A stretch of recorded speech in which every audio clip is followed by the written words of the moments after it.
Olá, seja bem-vindo à Live JR, o programa que toda sexta-feira analisa assuntos de grande importância durante a semana para o país. E no programa de hoje nós vamos falar de algo que muitos especialistas consideram como sendo urgente para o Brasil, a reforma tributária. Um assunto também que pode ser chamado de complicado, complexo. É por isso que, antes de mais nada, eu já te convido para participar, mandando perguntas para a gente, usando as nossas plataformas digitais, as nossas redes sociais. E para falar sobre esse assunto, nós estamos hoje com o relator da reforma tributária, que é o senador do PSDB pelo estado do Maranhão, Roberto Rocha. Senador, muitíssimo obrigado pela sua presença. Muito obrigado, que agradeço. É um prazer para nós. E para continuar com esse assunto também, nós estamos com a jornalista e repórter do Jornal da Record, Adriana Perrone, minha colega. Muito obrigado, Adriana. Oi, Fábio. Obrigada pelo convite. Obrigada, senador. Oi, Luiz. E direto de Brasília, o jornalista, repórter do Jornal da Record e também apresentador do Jornal da Record, meu amigo Luiz Fara Monteiro. Seja bem-vindo, Luiz. Obrigado, Fábio Menegatti, um grande prazer. Adriana, senador Roberto Rocha. Vamos aqui tentar esclarecer para o público as questões sobre essa reforma que, como o Fábio disse aí, anda meio difícil de caminhar, né, senador? É verdade. Exatamente, é um assunto que é complexo e você pode acompanhar o nosso programa pelas plataformas digitais da Record TV, também pelas nossas redes sociais e a partir das 6h10 da noite na Record News. Senador, de uma maneira muito simples, fazendo uma pesquisa sobre esse assunto, a gente encontra com muita frequência quando se diz de reforma tributária, de arrecadação de impostos, duas palavras que às vezes tentam resumir essa situação no Brasil. Primeiramente, disse que o sistema é extremamente complexo e também acabam dizendo que é extremamente injusto. O que o senhor tem a dizer sobre isso? De fato, Fábio, o sistema tributário brasileiro, ele mais se parece com um manicômio tributário. É um cipoal tributário de tal modo complicado que faz com que, por exemplo, as empresas no Brasil gastem por ano, só na burocracia tributária, quase 100 bilhões de reais. Isso é mais de 1% do PIB. Claro que a gente precisa dar um passo, seja de que tamanho for. O que não pode é ficar parado. Esse trabalho que fizemos, um acúmulo de 3 anos, sobre um assunto completamente técnico, árido, complexo, e que não consegue andar no Congresso Nacional. Tentativas são inúmeras, 30 anos para cá. Eu diria que ele é injusto porque ele, sobretudo, é muito regressivo, os impostos principais do Brasil, que são da base consumo. Nós temos 3 bases tributárias: a base consumo, a base renda e a base patrimônio. Mais da metade, mais de 50% da arrecadação está na base consumo. A base renda tem algo em torno de 17%. É o inverso dos Estados Unidos. Por quê? Porque aqui tem pouca renda.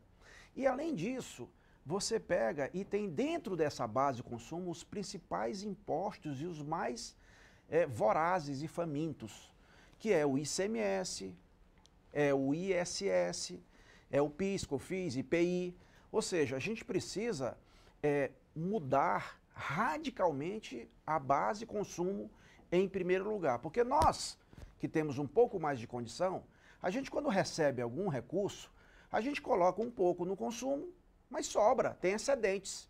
Esses excedentes a gente põe na renda ou no patrimônio. Agora, o pobre brasileiro, ele mal dá para o consumo. Então ele gasta muito mais, ele paga proporcionalmente muito mais imposto do que o rico. Senador, diante dessa complexidade que o senhor muito bem detalhou, já não é de hoje que se fala da necessidade, da urgência aí de uma reforma tributária. Agora, essa PEC, ela propõe aí a unificação, ela cria a unificação de impostos, 2 unificações de impostos. Eu gostaria que o senhor explicasse melhor o que propõe, os pontos principais dessa PEC e qual é o objetivo dessas unificações. Olha, Adriana, na realidade, quando a gente iniciou o trabalho, a gente queria unificar os impostos da base consumo em um. Mas a gente, no meio do caminho, entendeu que isso era impossível. dada a complexidade do Brasil, dado o tamanho do Brasil, um país continental. Uma realidade do Maranhão, do Piauí, é o inverso da realidade do Rio Grande do Sul e de Santa Catarina. Então, a gente precisa considerar, num tema tão complexo como esse, dois grandes desafios iniciais. É o desafio regionalista e o desafio federalista. União, estados e municípios. Uma briga danada entre eles nessa matéria tributária, até entre os estados, entre os municípios e até dentro do governo federal mesmo. Agora, nós temos que adicionar tudo isso uma pitada que atualmente temos no Brasil, que é a beligerância, a belicosidade imensa que existe entre os estados, governadores e o governo federal. Então, como, por exemplo, fazer um comitê gestor para gerir trilhões de reais, uma receita federal paralela? Ou seja, é muito complicado. Daí, nós fomos estudar e encontramos alguns exemplos no mundo, onde também tem países imensos, como Canadá, Índia. Eles usam o modelo IVA dual, Imposto de Valor Agregado, do governo federal e dos entes subnacionais. Então, nós estamos propondo isso. Não estamos inventando nada. Nós não estamos criando nenhuma jabuticaba, por mais que eu goste da própria nossa fruta brasileira. Nós estamos fazendo o que está dando certo no mundo afora. O IVA dual, que significa que o governo federal tem o seu IVA, que vai se chamar CBS, Contribuição de Bens e Serviços. Já está na Câmara, unificando PIS e COFINS. O IVA dos entes subnacionais vai se chamar IBS. O primeiro é contribuição porque não é compartilhado. O segundo é imposto porque é compartilhado. Estados e municípios. É a união do ICMS com o ISS. Isso forma o IBS. Pronto. No sistema eletrônico, que é o que nós estamos propondo, porque a gente não pode admitir uma reforma tributária clássica nos tempos digitais, nos tempos modernos, a gente não pode continuar rastreando só o produto, que foi o desafio desde os primórdios. Ora, a gente, para poder tributar essa caneta, ou essa agenda, a gente precisa rastrear o produto. E mais recentemente a gente tinha, além das barreiras fiscais e etc., a gente passou a ter também nota fiscal eletrônica, código de barra e tal, para modernizar. Mas agora a gente pode rastrear, além do produto, a gente pode rastrear o dinheiro, porque a grande maioria das nossas transações são eletrônicas, mais de 95%. No Brasil, tem o sistema bancário mais moderno do mundo, fruto, isso é o legado da nossa inflação de tantas décadas. De tal modo que se a gente consegue fazer a transformação do sistema analógico para o sistema digital, é óbvio que a gente vai aumentar muito a quantidade de contribuintes que estão fora do sistema analógico, que não consegue ser alcançado quando se rastreia só o produto. A gente vai passar a ter um número de contribuintes muito maior e a gente vai poder aos poucos diminuir a carga tributária. Ou seja, hoje nós temos poucos pagando muito e temos que inverter isso, fazer com que muitos paguem pouco. Luiz? Agora, senador, aqui em Brasília a gente, nas entrevistas, ouve muito os líderes partidários, os presidentes das duas casas respectivas, Câmara e Senado, dizerem que estão prontos a darem a contribuição com o povo. No entanto, a gente vê matérias muito importantes praticamente paralisadas nas duas casas. A gente tem a reforma administrativa que não anda, a própria tributária está desse jeito, a desoneração da folha, tem o indicado para o Supremo Tribunal Federal que está aí há meses na fila aguardando, a CCJ não vota. Eu ouvi dizer que a base do governo recebeu bem o seu relatório, no entanto, os partidos majoritários dizem que não há clima ainda para votar essa questão. Como é que o senhor pretende articular essa tentativa de votação da reforma tributária o quanto antes? Olha, Luiz, eu me dediquei muito esses 3 últimos anos a essa matéria. Eu quero começar dizendo o seguinte, eu não sou advogado, eu não sou economista, muito menos tributarista. Eu sempre passei muito longe dessa matéria. Então eu me dediquei sobre um assunto que muitos não querem nem passar perto. E eu consegui construir uma situação onde nunca foi possível chegar. Tanto que na apresentação do nosso relatório, no dia 5 de outubro dessa semana, ou seja, terça-feira, no dia do aniversário da nossa Constituição, a gente conseguiu levar para dar o seu apoio todos os 3 níveis de governo, todos os 3 entes federativos. Estava lá o ministro Guedes e o diretor da Receita Federal representando o governo federal. O Concefaz, como um todo, representando os estados e os municípios, na sua grande maioria, com a representação da CNM, Confederação Nacional dos Municípios, e estava lá o presidente dessa importante entidade. É claro que tem ainda alguém que não concorda, óbvio. Se todo mundo tivesse a favor, isso talvez já tivesse sido feito antes. Se fosse fácil, já tinha sido feito. Eu acho que a gente está propondo um sistema simples, justo e viável. Ninguém está inventando nada. Os municípios grandes, eles têm resistência ainda a esse texto. Por quê? Porque eles têm o ISS, que é o imposto que mais cresce, serviços. Ora, mas a gente está propondo que o sistema sendo dual unifique o ICMS mais o ISS. O ISS é só dos municípios. O ICMS não é só dos estados. 25% é também dos municípios. Então, na conta de padeiro, assim, de um modo geral, você vai ter o quê? 2/3 e 1/3. Porque se você for fazer a conta, se fosse só um de cada, você tem, no ano passado, o ICMS arrecadou mais de 700 bilhões, enquanto que o ISS arrecadou algo em torno de 80 bilhões. Sempre foi o ICMS 10 vezes mais do que o ISS, mas está diminuindo um pouco essa diferença. Bom, quando você pega os 25% que está no ICMS, que é dos municípios, você faz uma conta aí de 2/3, 1/3. Contudo, o comitê gestor é paritário.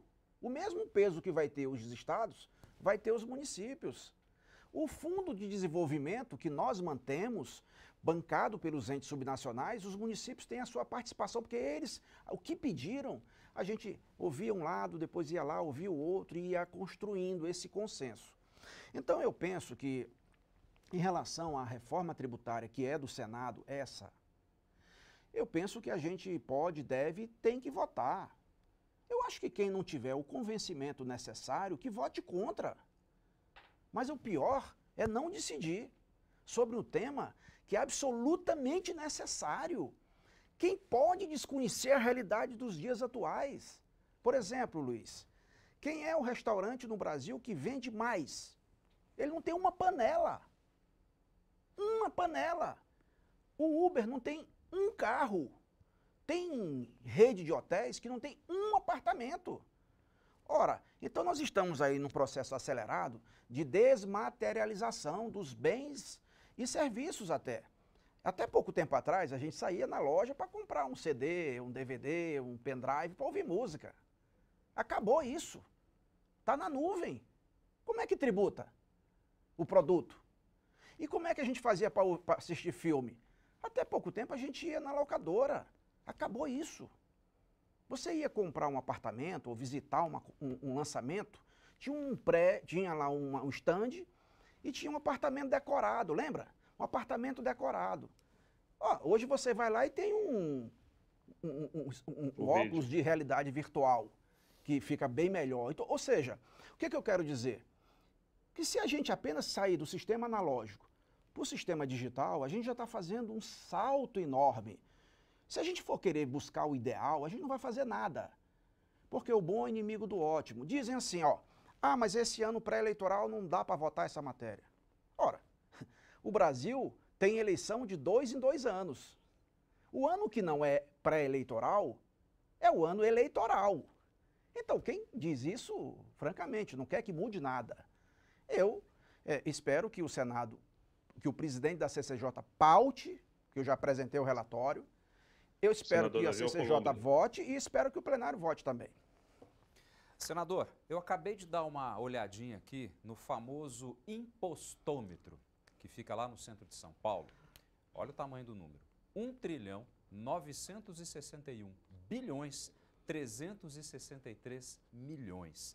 Senador, com uma perspectiva de reforma tributária, é possível arrecadar mais ou seria, na verdade, uma forma de se distribuir melhor a partir dessa modalidade que o senhor está apresentando, acima de tudo, pela tributação do consumo?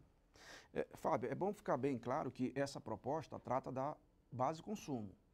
É claro que pode arrecadar mais sem aumentar a carga tributária. Pode. E isso é muito possível na hora que você moderniza o sistema. Eu acabei de dizer, como é que você tributa hoje, por exemplo, uma sardinha e um salmão? Qual a diferença? Você vai tributar por cima. Sabe? Você vai estabelecer uma alíquota por cima, não é por baixo. Então fica tudo muito caro para quem consome. Por isso que eu falo, a pessoa mais humilde, ela pega o seu dinheiro e ela vai para comida, bebida, energia, combustível, telefone, está tudo na base consumo. Não é justo com os mais pobres. Por exemplo, se o telefone toca aqui agora, o meu telefone, o seu telefone, seguramente vai ser de WhatsApp. Ou se for ligar, qual é a carga tributária? Zero. Mas vem cá, e o cara que está lá no interior do Maranhão, na Paraíba, no Nordeste, que não tem internet?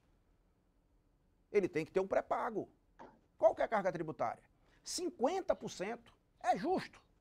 É justo você pagar IPVA na sua moto, que você trocou por um jumento, para poder sustentar a sua família, ou um carro. E o cara que tem um avião a jato, um helicóptero, um iate, ele não paga IPVA no Brasil. Então, quem desconhecer essas realidades, francamente, não dá para poder continuar do jeito que está, fingindo que não está acontecendo nada, né? Adriana? Senador, além de unificar impostos, o texto traz também um tributo seletivo aí para desestimular consumo, por exemplo, de cigarro e bebidas. Inclusive, esse é um ponto que já está gerando uma certa discussão. Já tem, inclusive, resistência em relação a isso, como é o caso da Associação Brasileira de Bebidas, que diz aí que já paga, já arca com uma carga tributária muito alta. E é contra, obviamente, esse ponto do texto. Eu gostaria que o senhor explicasse melhor para a gente entender o que significa esse tributo seletivo. O imposto seletivo, ele não tem função arrecadatória. Ele é por conta de externalidades negativas. Então, por exemplo, são produtos que são nocivos à saúde e ao meio ambiente. Por exemplo, você tem o tabaco, você tem a bebida alcoólica. Você pode amanhã, na lei complementar que vai definir quais são esses produtos, não é na Constituição, você vai definir, por exemplo, que alguns produtos que têm mais causada do diabetes, hipertensão, podem estar dentro dessa relação. Ora, isso é feito no mundo todo. É feito no mundo todo. Nós só estamos atualizando e dialogando com a realidade, só isso. Prevendo a criação de um imposto seletivo. Nele também, a gente está propondo levar o IPI, que é o Imposto sobre Produtos Industrializados. Por que que o Brasil tem IPI? Por que que não tem IPA da agricultura? Ou IPS do serviço? Só tem da indústria. O Brasil, então, há algum tempo atrás, passou a ter um preconceito muito grande com as indústrias. Isso levou várias indústrias a se mudarem para a China, para o Paraguai e para outros lugares. Aí esse preconceito hoje diminuiu, é verdade. Agora, em qualquer produto que você vai comprar, seja um ventilador, está lá o IPI. O IPI arrecadou ano passado algo em torno de 50 bilhões. 50 bilhões é um ponto no IVA. Então a gente está propondo pegar o IPI e passar para o imposto seletivo, mas isso tem um tempo, isso não é de uma hora para outra. Você não pode dormir com um sistema e acordar com outro. Não existe isso. Nós estamos propondo uma transição Adriana, de 7 anos. Eram 5. No Colégio de Líderes do Senado, em reuniões, eu recebi apelo para poder modificar essa data. Por quê? Porque tem alguns incentivos já dados no Brasil para o ICMS, etc. Alguns estão acabando. Ontem mesmo, essa semana, o Congresso aprovou uma nova lei tratando do assunto. Eu até me posicionei contra. Não contra o mérito em si. Mas é que se eu estou propondo extinguir o ICMS, como é que eu vou aprovar uma lei que está renovando incentivos por mais 15 anos. Do jeito que está atualmente, esses incentivos eles acabam em 2032, até 2030. Alguns estão acabando agora. Ora, então o que a gente fez? A gente criou de 5, transferiu de 5 para 7 anos, não para 10, para 7. Porque a gente coloca 2 de teste, 2 de experiência e 5 anos da transição. Então são 7 anos. Até aprovar a PEC, até aprovar a lei complementar, até isso começar a funcionar, você chegou lá na frente em 2032, ou seja, você não dá para ter incentivo de ICMS se está propondo extinguir o ICMS. Compreenda, cada coisa que está ali tem a sua justificativa, ali não tem nada à toa. Eu estou propondo tirar da origem para o destino. Só isso já dá uma melhoria grande para os... Você acha que é justo? O sujeito está lá no interior, no Nordeste, ou em qualquer lugar do Brasil, no Norte, no Nordeste, do Sul. Aí ele vai no posto de gasolina, abastece, normalmente no cartão de crédito ou débito. Bom, lá tem uma taxa de serviço, tem o serviço da operadora, do cartão. Essa operadora tem que pagar ISS. E quem é que arrecada? É aquele município lá que está abastecendo o carro ou é um município na origem? É na origem, mas é justo? Não é justo. Então, tira da origem para o destino. Essa está lá na proposta. Então, eu acho que a proposta está apresentada, nós construímos muitos consensos, nós fizemos tudo o que pôde, a gente continua conversando com municípios grandes. Me diga uma coisa, se a gente pega e aumenta o IPVA, que o ano passado arrecadou 40 e tantos bilhões, metade já é do Estado e metade dos municípios. Se a gente pega e coloca lá iate para pagar IPVA que não paga atualmente, se a gente bota jatinho, se a gente bota helicóptero, será que é algum município do Maranhão que vai arrecadar com helicóptero, com iate ou com jatinho? Não é, são os municípios grandes. E eles então vão aumentar muito a arrecadação de IPVA. Para dar um exemplo, nós podemos discutir outras questões, mas eu não podia, como relator, colocar tudo que está na minha cabeça, tem que deixar para os senadores apresentar suas sugestões, depois vai para a Câmara e tal. O que não pode é a gente fingir e adotar a síndrome da avestruz, simplesmente botar a cabeça enterrada no buraco. Luiz, antes de você Senador, fazer a sua próxima pergunta, você me dá licença, só porque chegou aqui uma pergunta de um internauta, que é o Paulo Fernando Seabra. Ele está pelo YouTube do Jornal da Record. Ele quer saber o seguinte, senador, se a reforma tributária vai reduzir a carga tributária no mercado, na feira e na gasolina. Observe, Paulo, né? Paulo, isso. Então, Paulo, é o seguinte, a gente tem que partir de alguns pressupostos, de algumas premissas. Não dá, no primeiro momento, para diminuir a carga tributária, porque ninguém abre mão de receita. Como também não dá para aumentar a carga tributária, porque ninguém aguenta.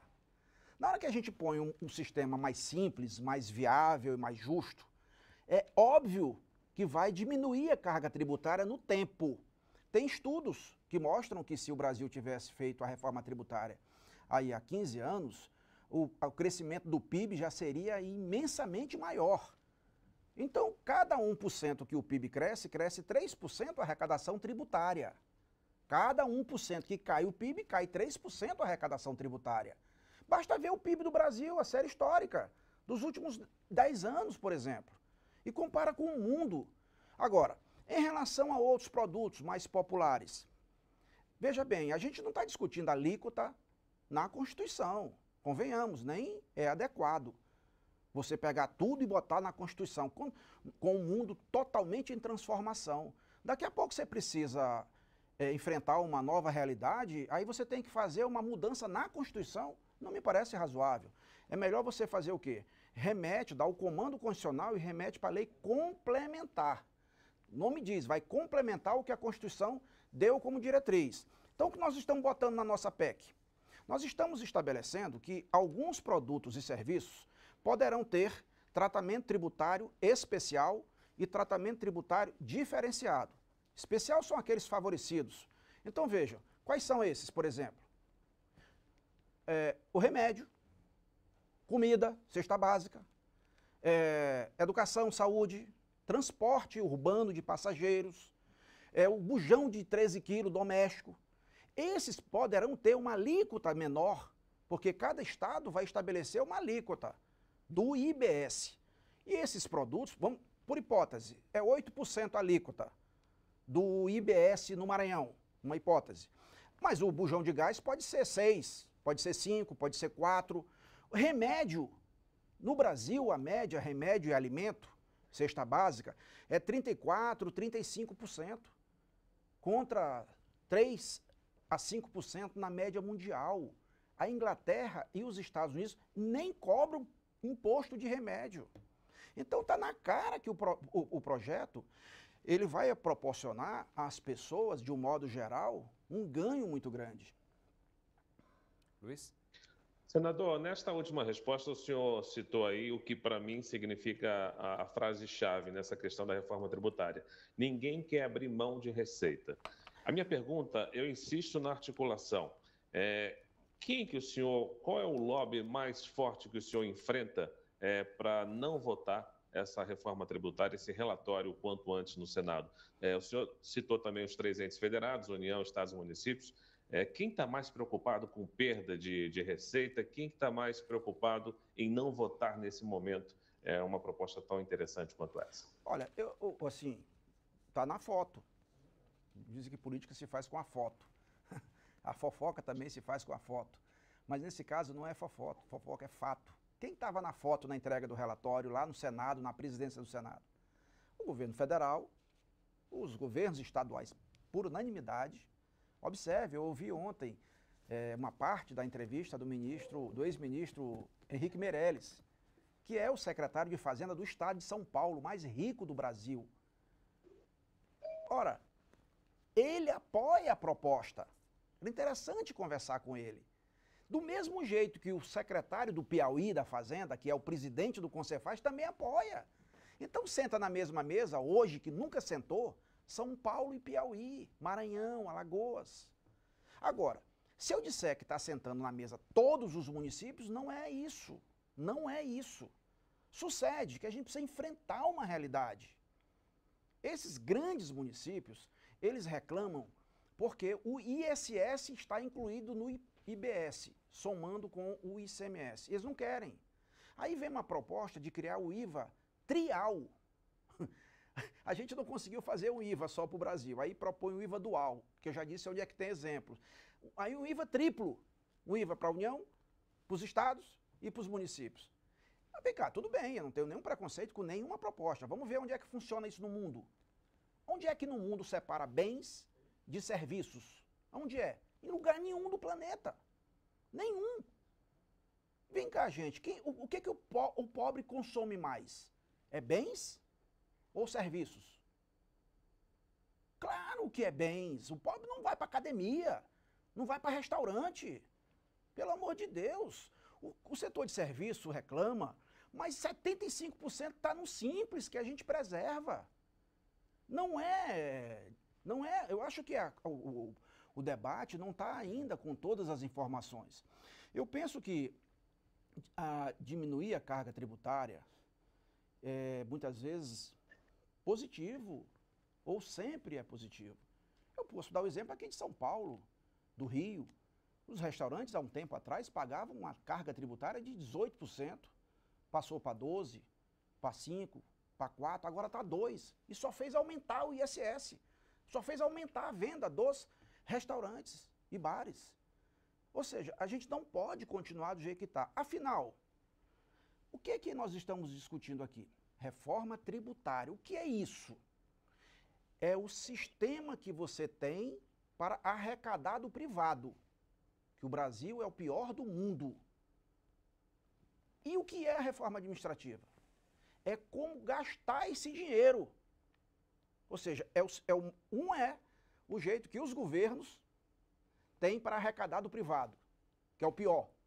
E o outro é o jeito que os governos têm para gastar esse dinheiro, que também é o pior. Quer dizer, aí em pleno século XXI, com o mundo do jeito que está, a gente vai dizer que vai continuar do mesmo jeito porque é ano pré-eleitoral? Francamente, né? Senador, ainda falando dessa questão de articulação que o Luiz bem colocou com o senhor, eu queria aqui colocar uns números de uma pesquisa que foi encomendada pela Record TV com o Instituto Real Time Big Data sobre a figura do ministro Paulo Guedes, principalmente no que diz respeito ao rumo certo em relação à economia. Olha só, 77% disseram não, acreditam que o ministro não está no rumo certo. Olha só um outro dado aqui. Como você avalia a gestão do ministro Paulo Guedes do Ministério da Economia? 64% desaprovam e os números sempre são negativos de uma forma muito expressiva. Dentro desse ambiente da articulação, o ministro Paulo Guedes sempre foi um entusiasta dessa reforma tributária. Como é que o senhor vê a figura dele agora, no momento em que a inflação, por exemplo, já está dando aí 2 dígitos no acumulado? Olha, observe bem, eu acho que todos os ministros de Fazenda, de Economia que o Brasil teve nas últimas décadas tiveram problemas. Nós tivemos, em um determinado momento, nesses últimos 40 anos, um momento importante que foi o Plano Real. Acho que a reforma tributária dará um salto igual ou maior que o Plano Real para o conjunto do povo brasileiro. O ministro Paulo Guedes é um ministro talentoso, ninguém pode desconhecer isso, tem uma macrovisão da economia. Posso questioná-lo em algum momento na microvisão, porque também ninguém pode ser professor em tudo, tá? Ninguém pode. Normalmente os ministros de Fazenda, eles são macroeconômicos e às vezes até ficam refém um pouco da Receita Federal por isso. Agora, é preciso considerar, Fábio, que nós estamos em meio a uma guerra mundial contra um inimigo invisível e letal. Hoje o Brasil completa 600 mil mortes. O mundo, milhões de mortes, não é só no Brasil. Eu falava há pouco que eu vim a São Paulo, há uns meses atrás, ver meu filho que trata de saúde aqui no estado de São Paulo, e eu saí com ele para almoçar, 1h da tarde. Não tinha nenhum restaurante aberto, nenhum restaurante aberto. É óbvio que isso impacta a economia. Isso é só no Brasil, que está aumentando o preço do petróleo, aumentando o preço disso, daquilo, é o mundo inteiro. O Brasil fez um esforço e está fazendo, posso dar o meu testemunho como senador da República, um esforço imenso para poder mitigar, minimizar esses danos desse vírus maldito.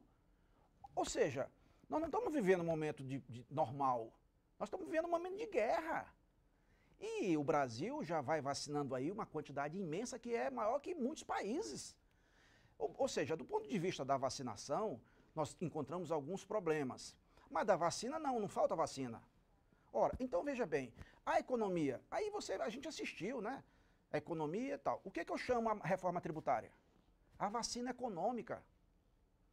É o que vai permitir a gente ter um melhor ambiente de negócio. Será que nós aqui, nós 4, que estamos aqui debatendo esse assunto, será que se a gente tivesse um fundo de investimento lá fora, se a gente tivesse milhões ou bilhões, a gente teria coragem de botar o nosso dinheiro nesse cipual tributário para ficar refém do humor de político?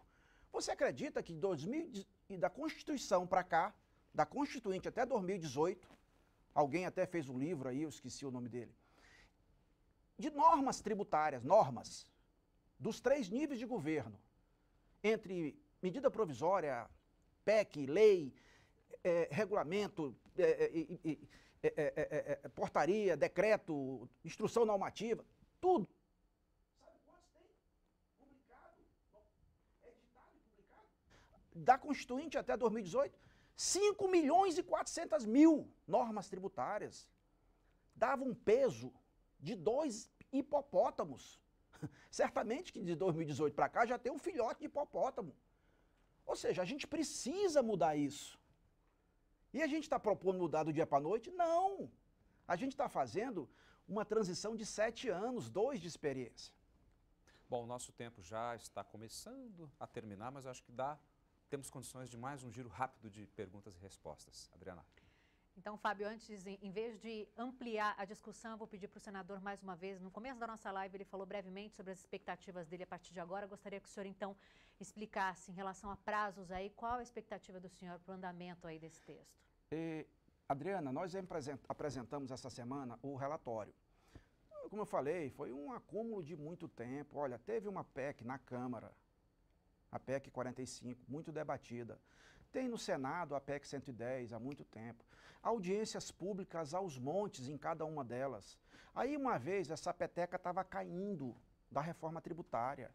Todo mundo aqui sabe que o presidente da época, Rodrigo Maia, e o governo entrou em conflito por conta de duas questões básicas.